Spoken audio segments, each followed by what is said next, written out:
one thing you don't hear a lot of women talk about is miscarriages and ectopic pregnancy, and that's something that I experienced 2 years ago.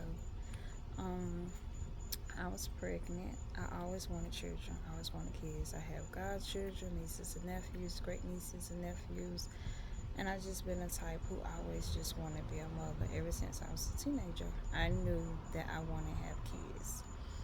And I'd say about 2020, 2020, 2021, I finally went to a fertility clinic and they told me that I would never be able to get pregnant with through sexual intercourse.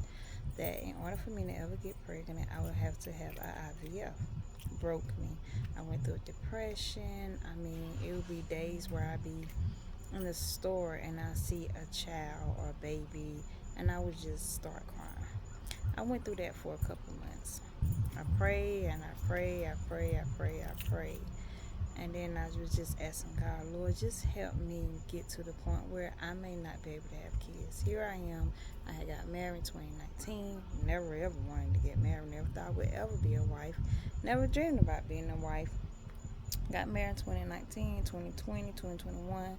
I was told that I would never be able to have children through sexual intercourse. I did a research on IVF. Very, very expensive.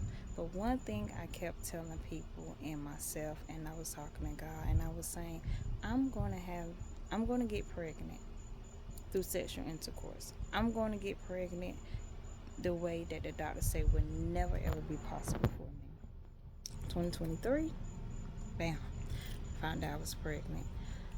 It was one of the best days of my life.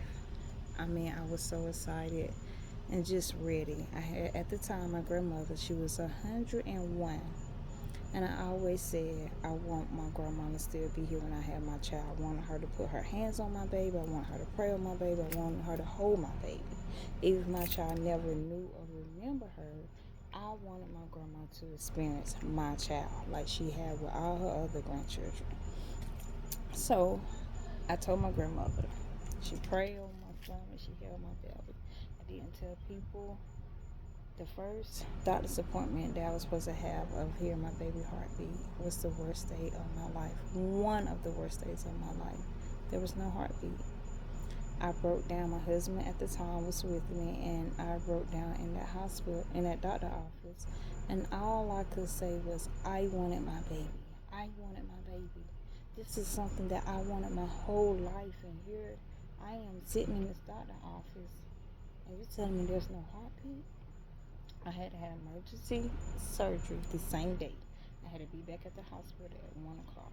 My doctor's appointment was at 8:30 that morning. Long story short, I went to surgery. They told me it would be a 45-minute surgery. 45-minute surgery ended up being 2 hours. I was losing a lot of blood. They also told me that if I wouldn't have had that doctor's appointment a day late, I could have been on the verge of losing my life. I went through a lot of blood. I lost a lot of blood. A lot of things happened. I'm sorry, I hear people outside. So a lot of things had happened during my surgery. Long story short, I went through another depression. I'm losing my baby. It was one of the worst days of my life, the worst experience of my life.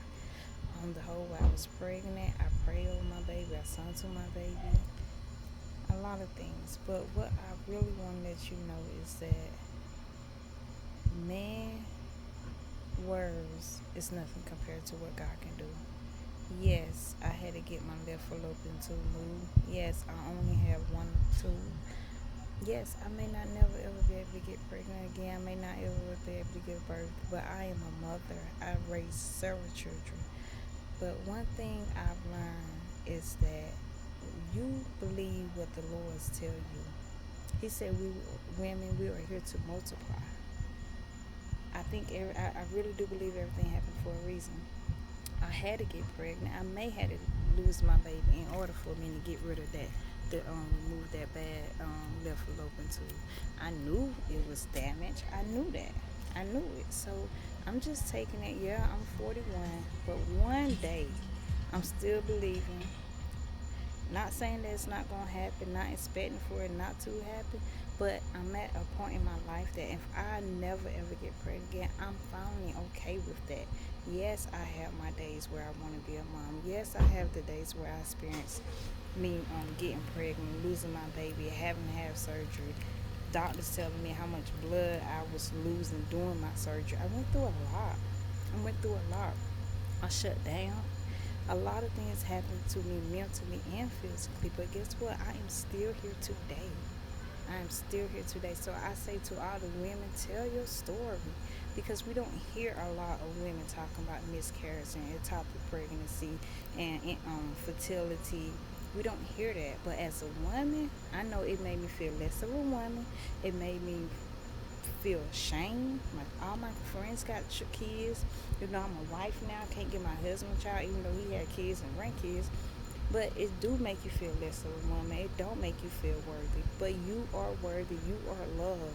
And as long as you believe and have faith, whatever it is that you want to happen to you in your life, whatever it is that you want to do in your life, whatever it is that you may want to succeed in, it will happen.